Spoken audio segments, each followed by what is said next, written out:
he told us to, Do both of you? well, he told me that the thing that would help it was drinking his like 4 times a week. It never ceases to amaze me. I'm just reading the caption here. What some celebrity doctors conclude when it comes to endocrinology.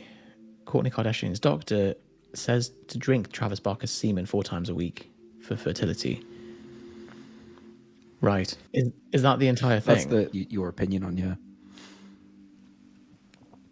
I've not seen any evidence for this. First of all, like, endocrinologist, not sure why he's recommending that, but maybe there's a rationale to say if you acclimatize your immune system to someone else's bodily fluid, then you don't mount as much of a immune response. But I don't know whether fertility problems are bottlenecked by that immune reactions to semen. I'm trying to give it the benefit of the doubt and thinking maybe there's a rationale for it, because I feel like even if you're a proper wacky endocrinologist in America trying to build a personal brand for yourself, you got to be able to justify your recommendations somehow. But, so maybe he's seen a paper on it somewhere, or I don't know. So all the comments are Travis Barker's clearly paid, all those sort of like lewd comments that people make. But I think the thing that I couldn't stop thinking about was like, imagine because obviously in the US,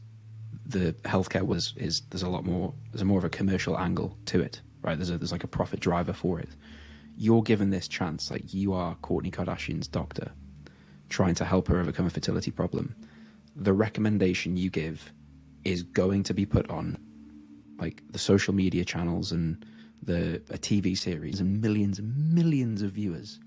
And if you that's a really good point. Fuck that up, like there's no coming back from that. Like that. So actually, maybe then deliberately wacky because it's going to be harmless. So if I just say something mental, it's going to give me a lot of traffic. Yeah. But would you? I feel like that would make me think I'm not trusting. There's maybe non-physiological benefits to it as well. That if you just say, "Oh, you two need to do blowjobs 4 times a week," do those blowjobs, then that's going to improve their sex life. If they're like, sorry, but it's Tuesday, we need to do blowjobs today. So. Then, yeah. Maybe that is it. I whenever I see anything about fertility, I just think of your sort of, whenever I talk to you about it, I just think, as I've said to you, we're just heading towards a Handmaid's Tale, where nobody's fertile anymore because everyone's just been drinking estrogen in the water and touching receipts and edamame beans. Edamame beans. Edamame beans.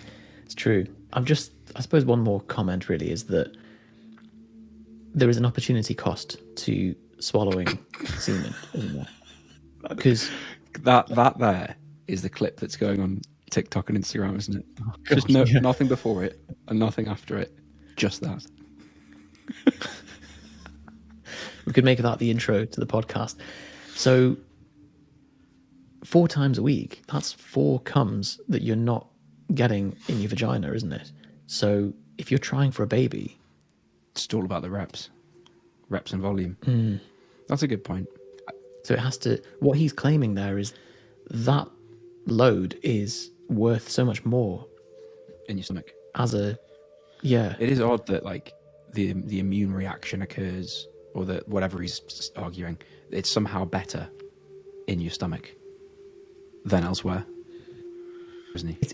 It's not something I've heard before. They definitely didn't cover that in med school. I'm going to put it in the dubious box with potential rationale. It'd be great to have him on the podcast. We could maybe talk through his rationale. How do you, as a doctor, you see a claim on social media about anything, not that specifically, but health related, fitness related, nutrition related, and let's say you're someone listening to this, you're a personal trainer, and you're trying to weigh up, is this just bullshit? Or might there be something to this? Like, how would you tackle that problem? That's a good question. So, assuming you have a grounding in physiology, which I think is a useful basis for this, first, just big picture Occam's razor.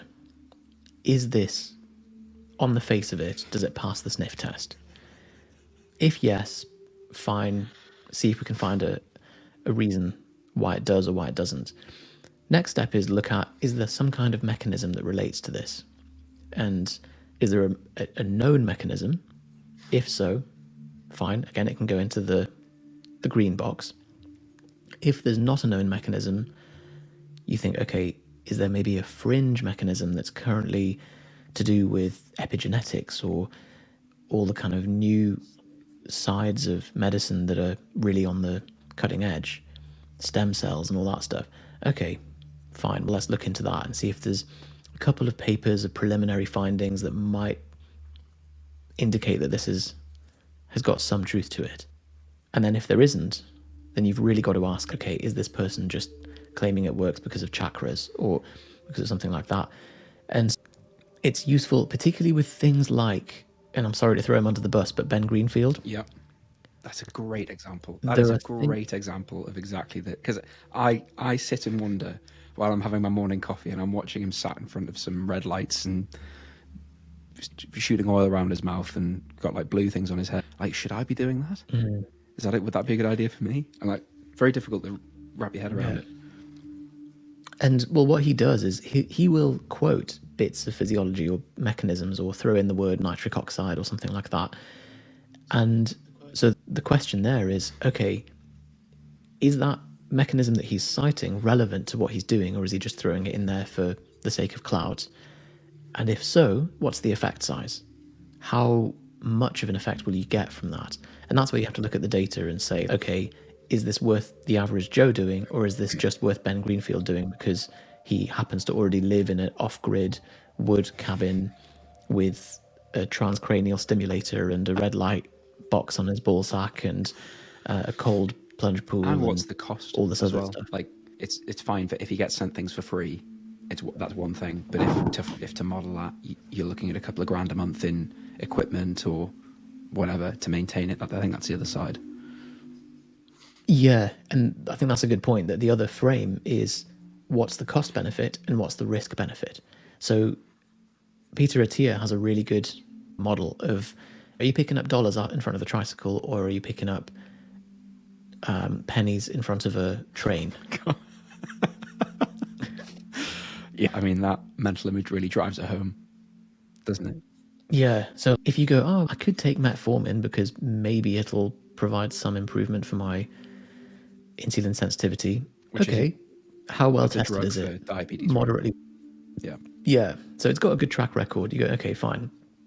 But then you go, oh, I could take NMN or some kind of new supplement, or like, is it MK677, one of these kind of growth factor modulators? I think it's M&M, isn't it? The guy, Dr. Dre. Peanut ones. And well, so you try and evaluate, if this works, great, but if it doesn't work, what am I opening myself up to? I get the effect. Yeah, but exactly. what might I be causing in the background at the same time? If you're taking something that like delimits IGF-1 activity, then you know that there are mechanisms of tumor growth that if you were to pick out that thing and unlimit it, then you open yourself up to that risk. So is it worth a little bit more muscle gain, which is unproven, so that's the penny in front of the train, to achieve that benefit? That is a great framework to view things through, because I think it is, even as an expert or a coach in the fitness industry, I think you still look for the fringe stuff sometimes. And Ben Greenfield's a great example of this, because it seems like anyway, everything he talks about is it feels like the 80% stuff that doesn't really contribute. Like, and if it does contribute, it might be like a 1% improvement in whatever it is you're trying to do. And your day ends up being biohacking, and you forget to actually have a day at the end of it. Like, you spent all day optimizing for the day that never happens. Yeah. And he's great at marketing those things, because every one of them's filled with such exciting claims. And you think, oh wow, like, and fair play to him, he really throws himself into it. If you fancy a laugh, there's a article that he did for something like Men's Health, and it was a 6-month penis experiment where he did 10 simultaneous interventions to improve his dick health. Ultrasound, pulsing therapy, and red light on his balls, and some kind of like stem cell injection into the the like shaft, these different Chinese herbs, there's all these different things to improve his dick. And he was measuring ejaculate volume, erection strength, erection length, It's all an that kind odd of thing. because I suppose it depends on how you define health. Because to me, health in that context is just the absence of illness, so like the absence of disease. You know, he's trying to tune something up in a way that it's like hard to argue whether or not he is improving. What's the standard? Like, what's the objective? Like, is the measure of penis health? If it isn't just you don't have any problems. You're right. I suppose I should say it's Willy performance rather than Willy health. Performance, okay, right. So he does have some metrics that he can track for that. Because you're right that if you define health as absence of disease, then what are you doing? Like, if it works, Is that okay, how you would define it? don't mess with it. There's different definitions. So absence of disease is one of them. That was a very politician's answer, wasn't it? Did everybody notice that Yusuf didn't answer the question there? Is that How would how you I would define define it? Yeah. I think I would because it's the simplest, but it's not exhaustive. Because there's also like the state of biological and social and psychological well-being, and then there's like another definition for something too. So the take home from that is probably drinking semen won't help, for anybody wondering. Probably not. And a nice little look to assess other things. There we go. And a nice brief clip for our TikTok as well.